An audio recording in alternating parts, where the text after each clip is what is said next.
Hi and welcome to the Zen Supermom Podcast. The episode today is for you if you're struggling with routines. You understand why they're important. You love them so much. You love having a structure because you see how the consistency helps your kids.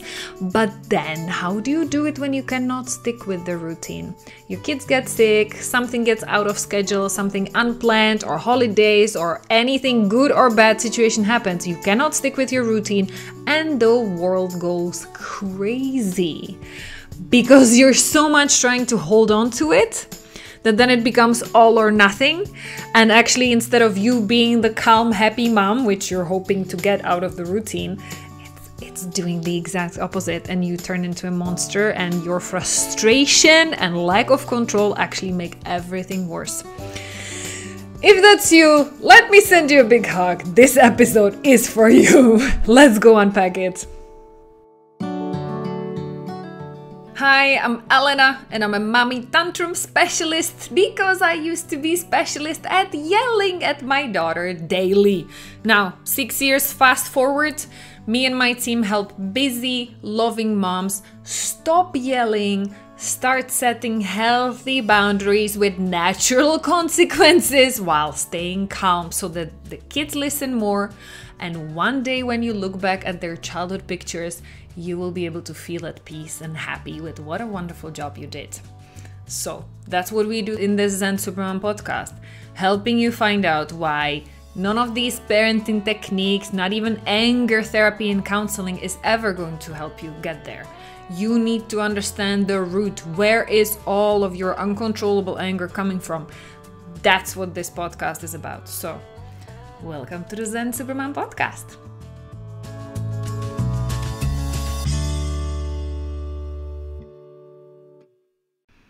Hello, my name is Alena and I'm a mommy tantrum specialist because I used to be a specialist at having mommy tantrums and stressing and yelling and taking all of my anger, stress and frustration, usually at my daughter and then also some at my husband.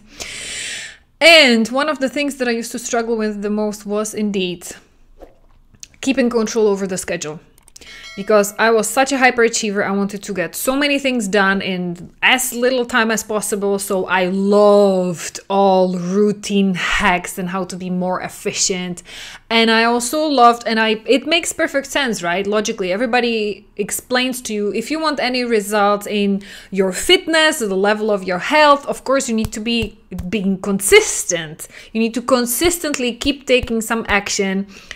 The same if you want your kids to be obedient and regulated and everything. They need to expect, they need to know what they can expect. They need to understand what is the sequence of the day.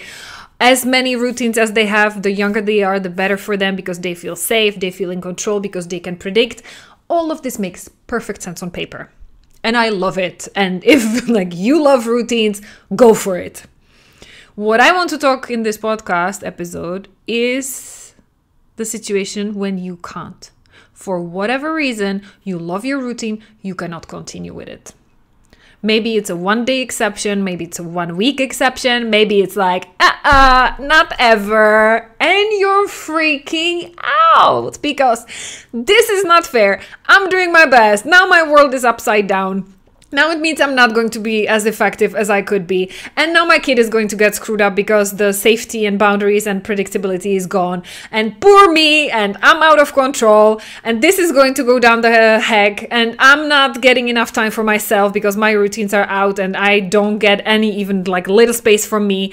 And it's a panic moment. We are going to talk about that, how to manage that, okay?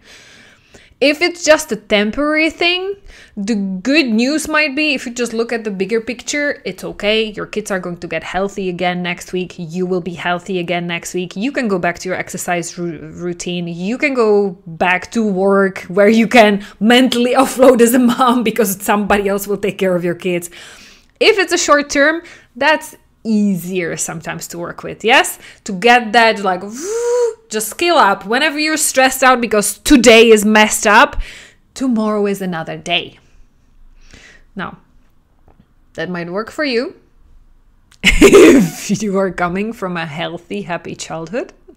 If you grew up feeling not good enough, feeling out of control, and like feeling like you have to prove and keep running because otherwise you're lazy and your life is going to get destroyed and burned down in pieces, maybe even that is not going to work for you as a short-term advice for short-term struggle. Okay, so then realize that everything that I just said, the reasons why this advice wouldn't work for you, that's what will already tell you where you need to start working on. Because that informs you it has nothing to do with the external environment that's screwed up, that you're the victim of the external environment. That actually shows you it's something in you that gets triggered whenever things get out of control. That's your clue. What needs to get cleaned up first, right? Before trying to control the world around, it's time to start looking inside. Which part of you freaks out when you lose control, when the routines go out of the window? Where is it coming from? And how to get it healed as fast as possible, okay? Because this is where routines actually perpetuate, enable, help you continue living your unhelpful patterns, because they mask the problem. That's actually how routines make you weak and fragile. Because whenever life throws something at you and you cannot do your routine, you are freaking out. You're like, now it's all destroyed. Now my routine is gone. Now I cannot keep up with my meal regime. Now I cannot keep up with my kids' routine. So you, as if like you will feel like throwing everything out of the window and going completely to the other end of it. It's like, okay, so today I ate one piece of sweet, so I might as well binge the entire cake. And I will start the diet tomorrow. Did you notice? Like, has that ever happened to you? It happens so often to me, right? Notice how you're doing the same with your kids. Yeah.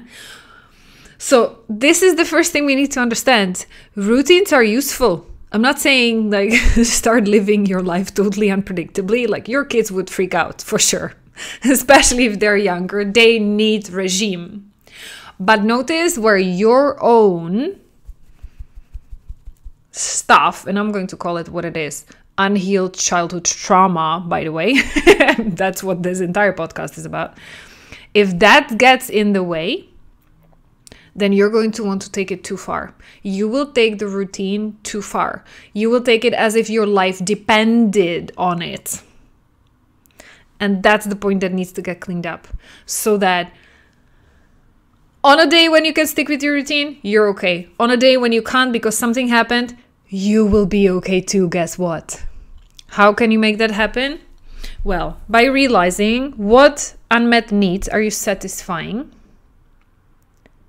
by grabbing to the routines for your dear life. What are you afraid of?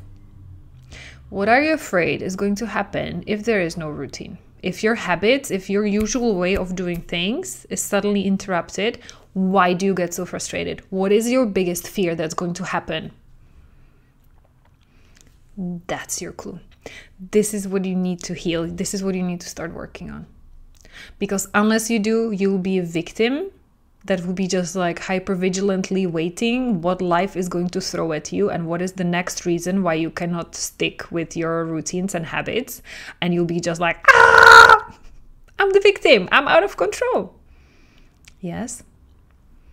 So step number 1, realize it's never all or nothing.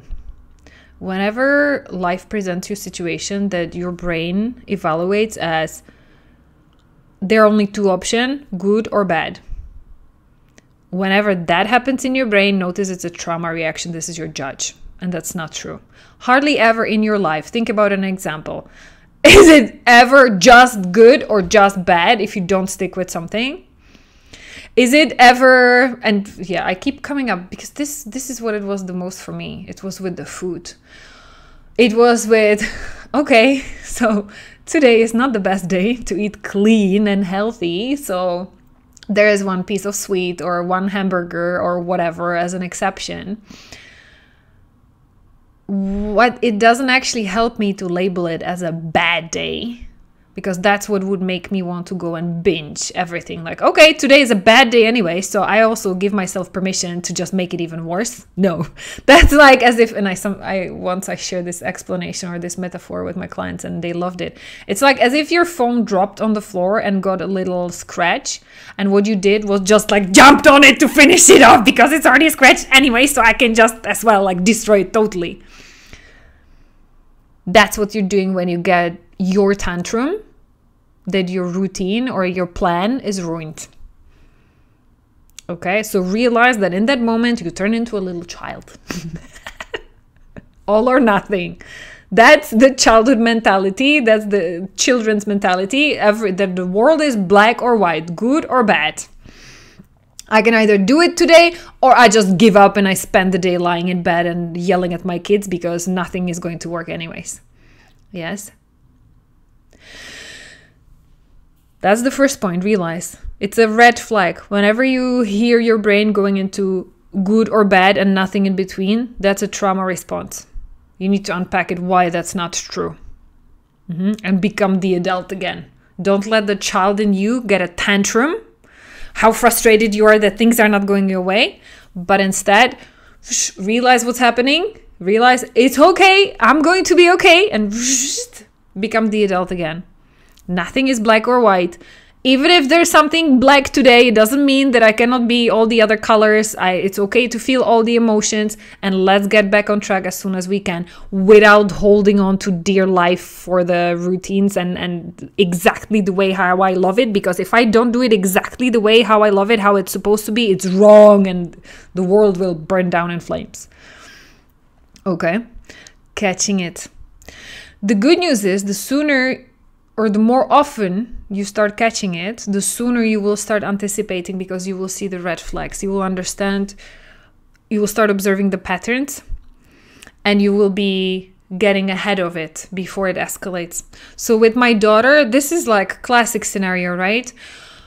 When she was small, she didn't sleep well, and I was getting, sure enough, the less sleep I got during the night, the more I was frustrated, stressed out, and I had a short fuse the day after. Totally understandable, right?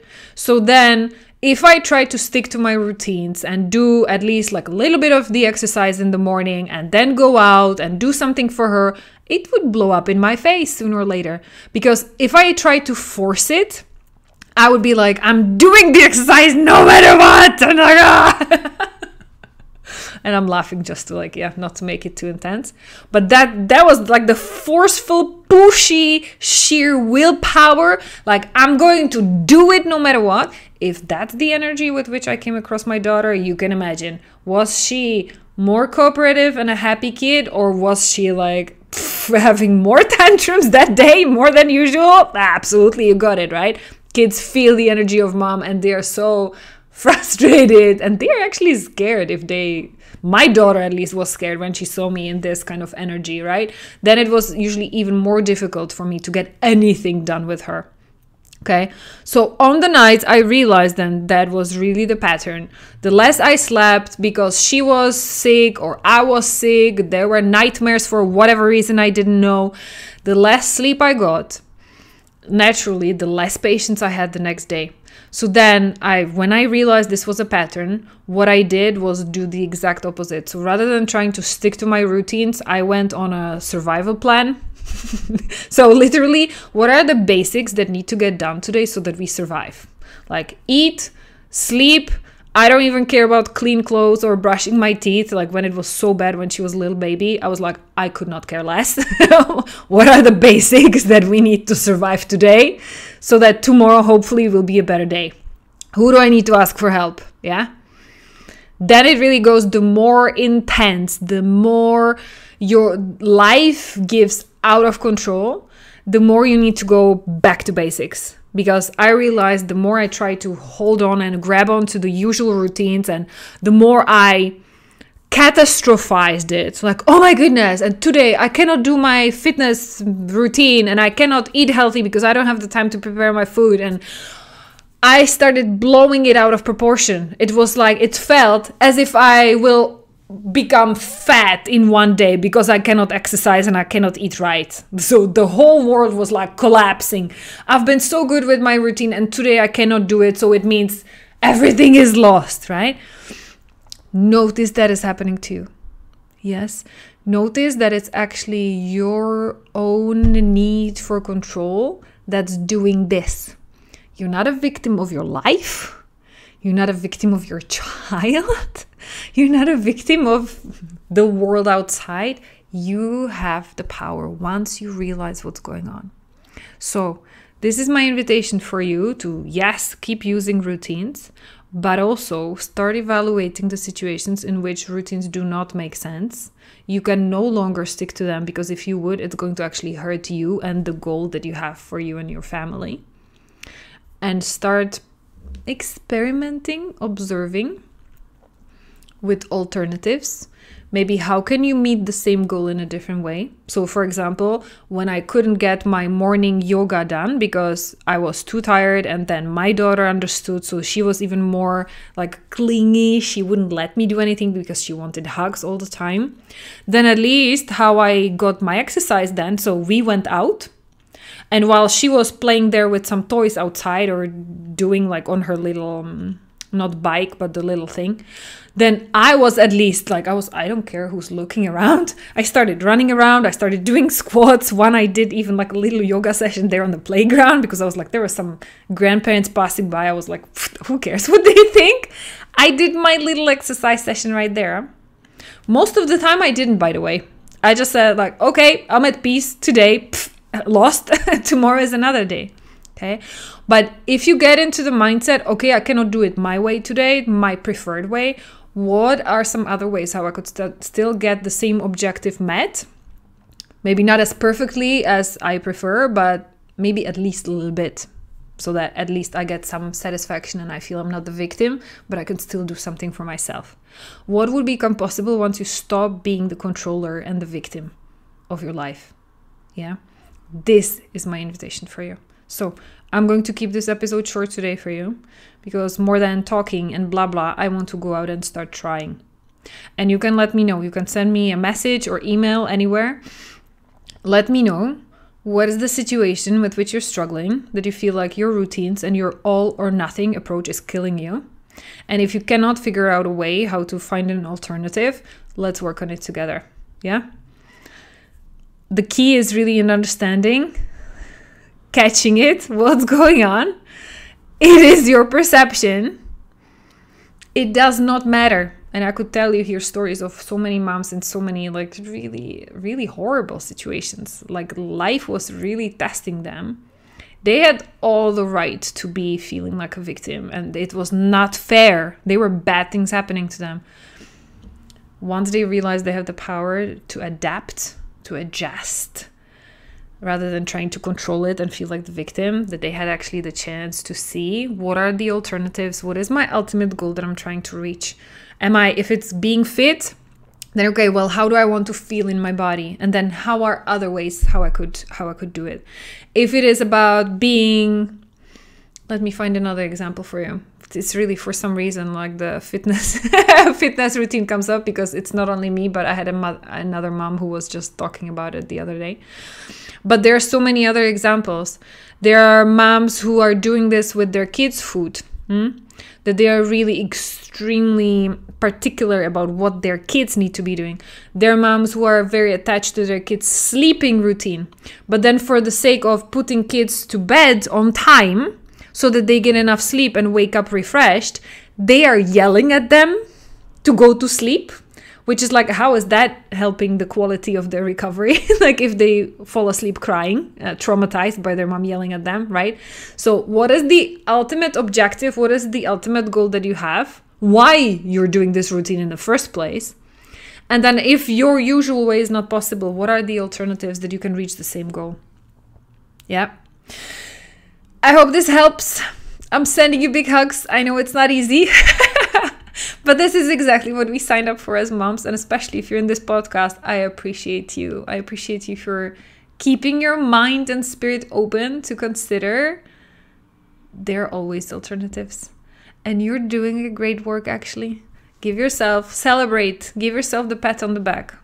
No matter how many mistakes you're making, I'm sure you're doing even more things that are good, that are working. So recognize yourself for that. I promise it's going to make it easier for you to keep going. Take very good care, Supermom. See you next time.